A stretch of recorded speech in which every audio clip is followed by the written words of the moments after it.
Dag 198. Utväljandet.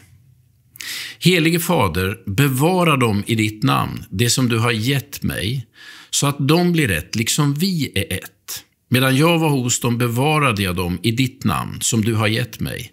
Och jag skyddade dem, och ingen av dem gick under, utom undergångens man, ty skriften skulle uppfyllas.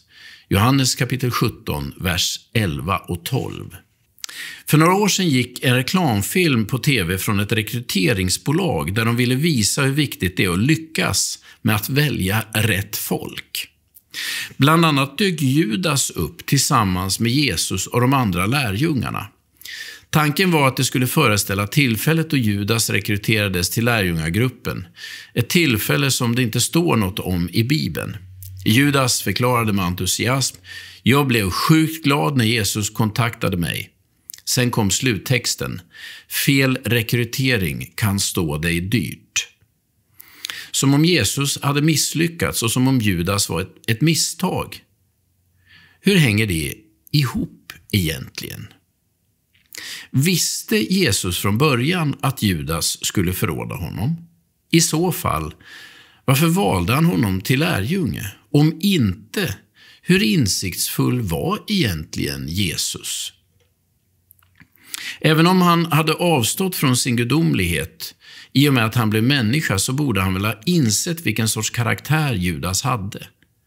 Poängen med bibeltexterna som talar om en förrädare är inte att utpeka en speciell individ som det ruttna äpplet i korgen, medan alla andra är friska och fina. Det är den typen av missförstånd som gör att vi tror att det finns en del människor som är onda medan andra är goda. Men det är att fullständigt missa poängen. Texterna om förrädaren handlar om hur bedräglig ondskan är. Till och med i Jesu vänkrets, bland dem han själv har valt, kan ondskan infiltrera och sabotera. Texterna om förrädaren finns inte för att peka ut en skyldig och fria alla andra. Texterna finns där för att beskriva att ingen är immun mot det onda, inte ens den som är utvald av Jesus själv. Gud välsigna dig idag.